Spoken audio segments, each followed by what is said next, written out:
One of the most pivotal moments in Mormon history is the death of Joseph Smith, the founder of the Mormon Church, in June of 1844. Why was he killed? Was it religious persecution, political fear, or personal vendettas? A mythology has developed around this event within the church. Today we'll explore the historical context, key controversies like the Nauvoo Expositor and polygamy, and how believing Mormons view his death, sometimes ignoring some of the more messy details. Welcome, friends, enemies, and everyone in between, to my channel, The Masked Mormon.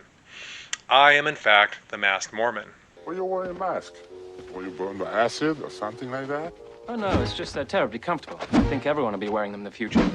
I am a Mormon who used to believe that Joseph Smith died as a martyr of the gospel in church that he restored. I held his name in reverence and believed that he was led like a lamb to the slaughter and was killed due to the wickedness of those who didn't believe in his prophetic nature. I used to believe that he sealed his testimony of Jesus and of the church with his own blood.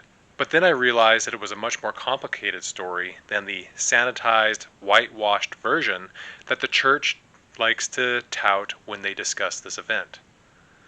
Now, to understand Joseph Smith's death, we kind of need to go back to the early 1800s, a time of religious fervor and social upheaval in America.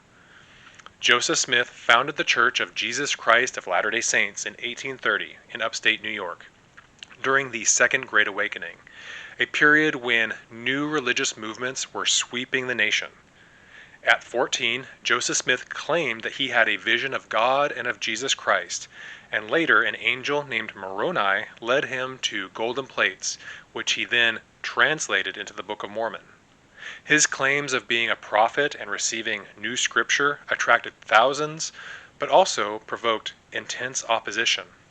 Why?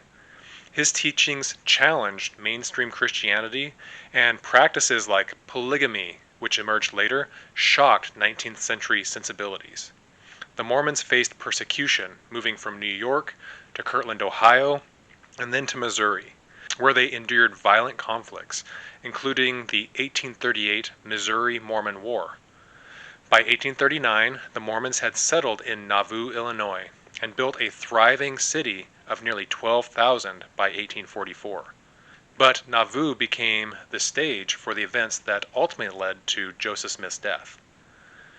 Now, before we get to Nauvoo, let's talk about an earlier incident that shows kind of how controversial Joseph Smith really was. In 1832, while the Mormons were in Kirtland, Ohio, Smith's growing influence and unorthodox teachings, like rumors of propositioning or even having sex with the 16-year-old Nancy Miranda Johnson, made him a lot of enemies. On the night of March 24th of 1832, a mob of about 50 men dragged Joseph Smith and his associate Sidney Rigdon from their homes. They were then beaten, tarred, and feathered, but the mob had an even darker plan for Joseph Smith. Some of the mob were enraged by the rumors that Smith was degenerate, especially concerning the rumors about Nancy Miranda Johnson, and they threatened to castrate him. They believed his behavior was immoral and dangerous. This mob ultimately didn't follow through with that, but this violent episode shows how early in his ministry, Joseph faced visceral hatred. Now, this wasn't just about religion. It was also kind of personal.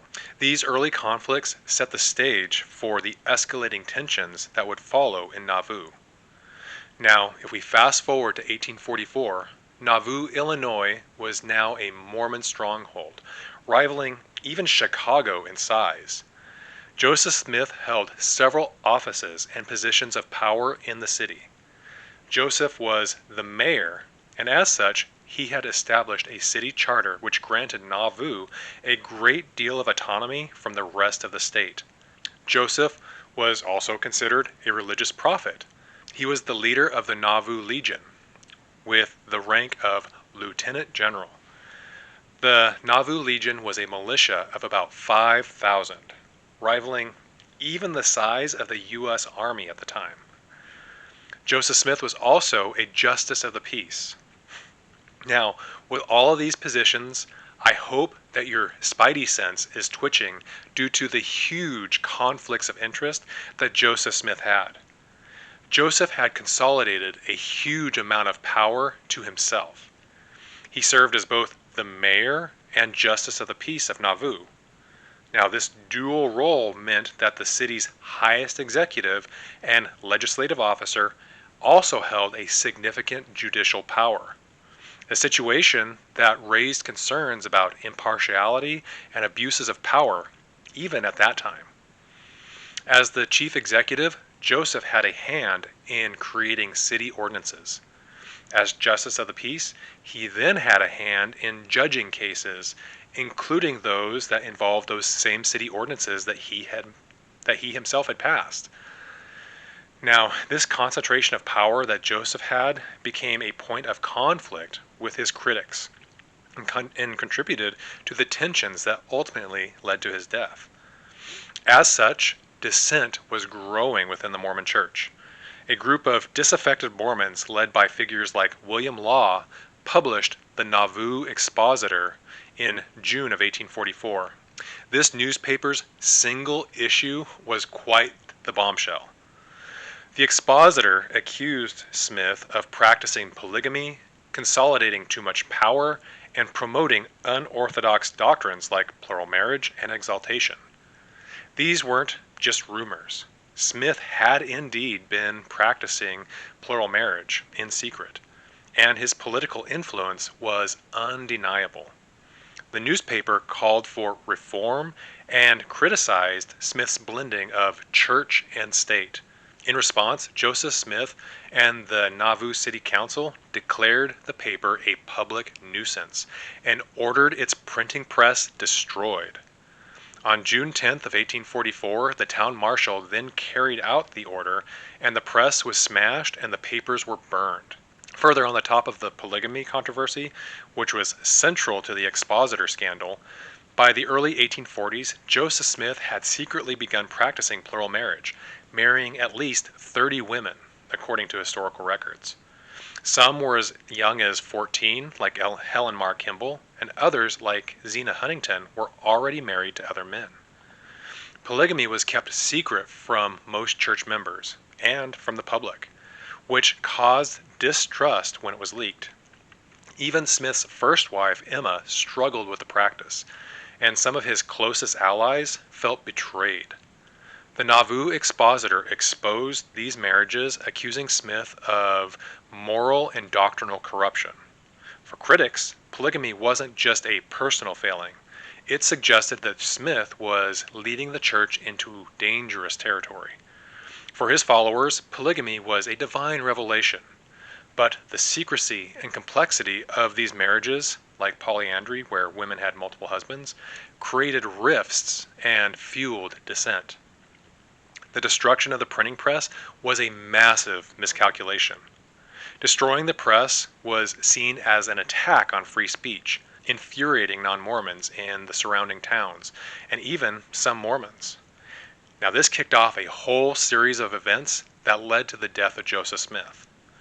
It gave Smith's enemies legal and moral ammunition, painting him as a tyrant.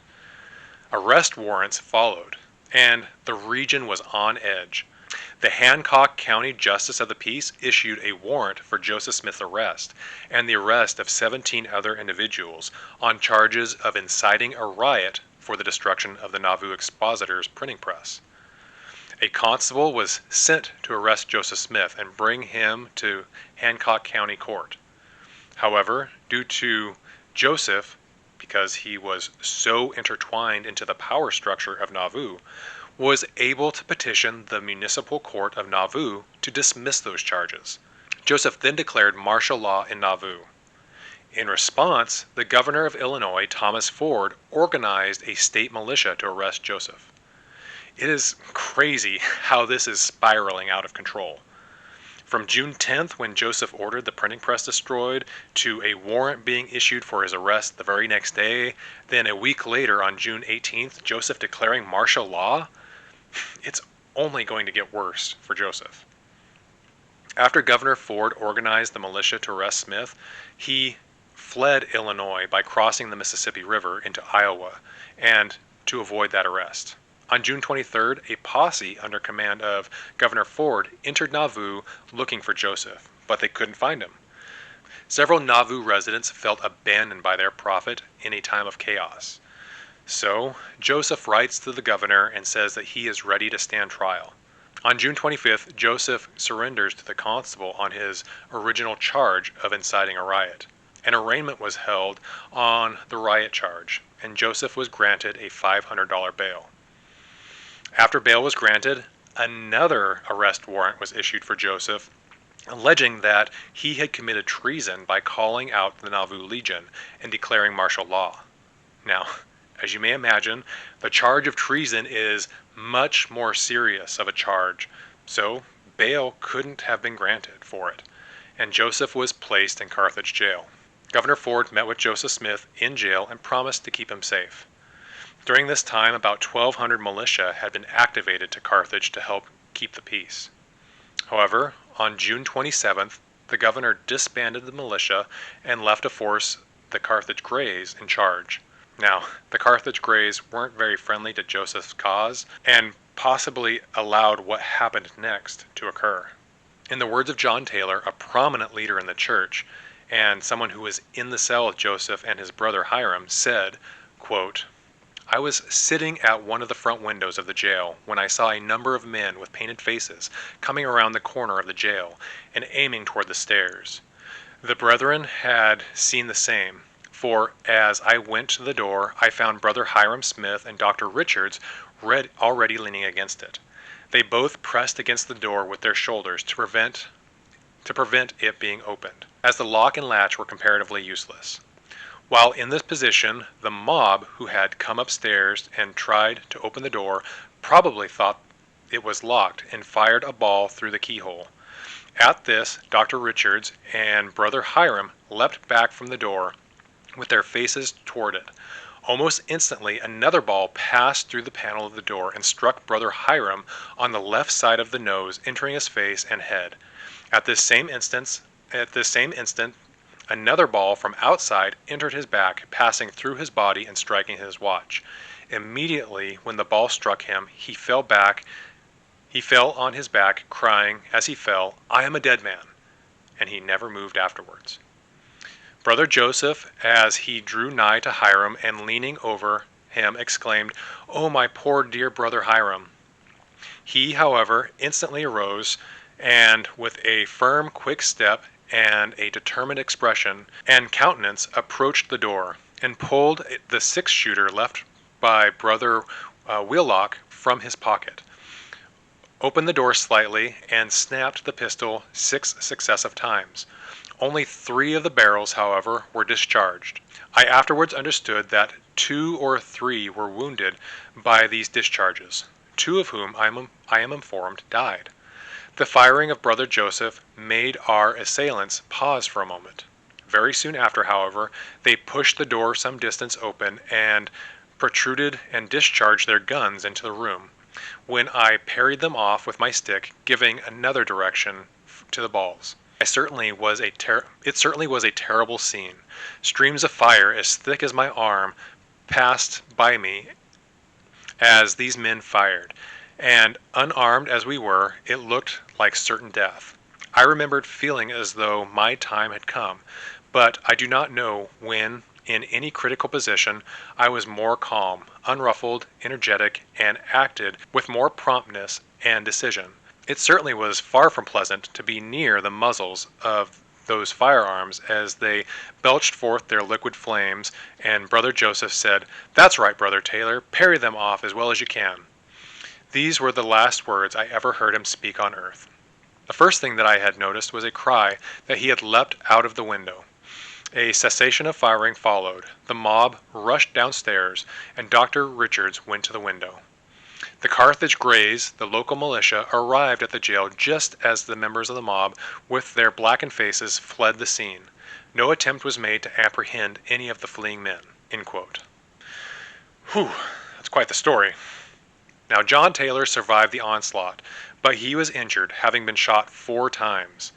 The mob that murdered Joseph wasn't just random vigilantes.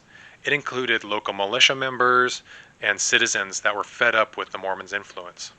Historians point to a mix of factors: religious prejudice, fear of Joseph Smith's power, anger over the expositor, and personal grudges. For believing Mormons, this was the moment their prophet became a martyr, sealing his testimony with his blood. To the Mormons of Nauvoo, Joseph was a prophet, God's chosen voice. He was also a very powerful man. To the non-Mormons in Illinois, it looked like Smith was building a theocratic empire. Rumors of the Mormons' military drills and Smith's presidential run heightened fears. His enemies saw him as a threat to American democracy, blending religion, politics, and military power in a way that felt un-American. The expositor scandal and polygamy rumors only amplified those fears, creating a volatile mix of suspicion and hostility. For believing Latter-day Saints, Joseph Smith's death is a sacred story of martyrdom. They see him as a prophet, killed for his faith, murdered by a mob driven by religious bigotry. In this view, the Nauvoo Expositor was a slanderous attack, and its destruction was a necessary act to protect the community. Polygamy is often framed as a divine commandment, revealed by God, and the secrecy is justified as a way to protect the church from persecution. Similarly, Smith's political and military roles are seen as efforts to safeguard his people, not as power grabs.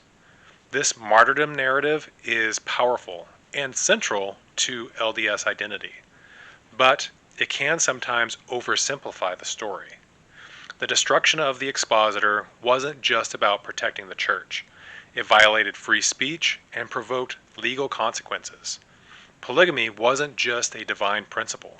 Its secrecy alienated allies and shocked outsiders. And Smith's amassing of power raised legitimate fears among non-Mormons. These complex facts are often sidelined in the faithful narrative, which focuses on persecution and sacrifice over the messy details of Smith's leadership. So, why was Joseph Smith killed? The Nauvoo Expositor exposed his secret practices like polygamy and sparked outrage.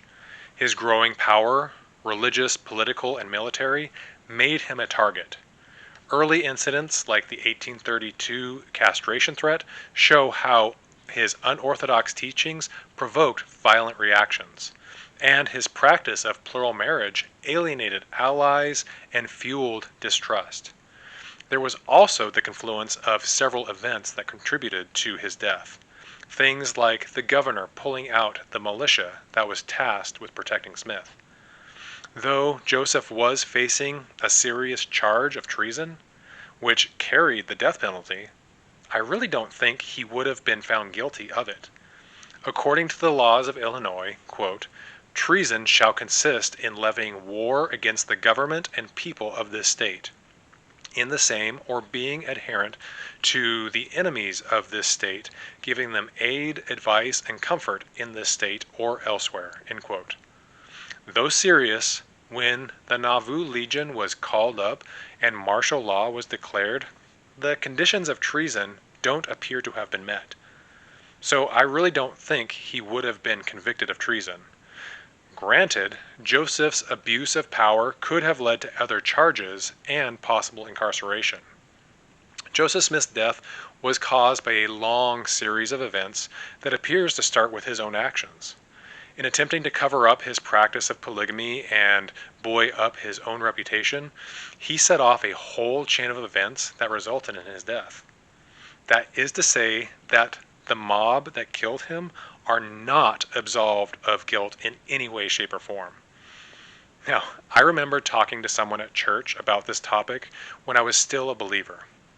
She just couldn't understand how the mob could be so angry at her beloved prophet as to kill him. And I said, you have to be kidding, right? Do you want to know why they felt justified in killing him? I then laid out all of the points I have mentioned here, and she just stared dumbfounded as I then just walked away. For believing Mormons, Smith's death is a story of martyrdom. But this view often overlooks a lot of the complexities. It has been mythologized. Joseph Smith's eulogy is included in Doctrine and Covenants 135. To paraphrase some key excerpts, quote, "To seal the testimony of this book and the Book of Mormon, we announce the martyrdom of Joseph Smith, the prophet, and Hiram Smith, the patriarch." Further on in the eulogy, quote, "Joseph Smith, the prophet and seer of the Lord, has done more, save Jesus only, for the salvation of men in this world, than any other man that ever lived in it." Wow, right? And then further on in the eulogy, quote, "When Joseph went to Carthage to deliver himself up to the pretended requirements of the law," sorry, I'll try not to editorialize a little bit, "2 or 3 days previous to his assassination, he said, 'I am going like a lamb to the slaughter, but am as calm as a summer's morning. I have a conscience void of offense toward God and towards all men.'" End quote. Now, his death has been oversimplified as a story of persecution and dying for his cause. But like most things in church history, the real story is a lot more complicated. Any of the magic associated with the church narrative often evaporates in the face of the actual story. But what are your thoughts? Let me know down in the comments. And if you like what I do, please press the like button and subscribe, and I'll see you in the next video.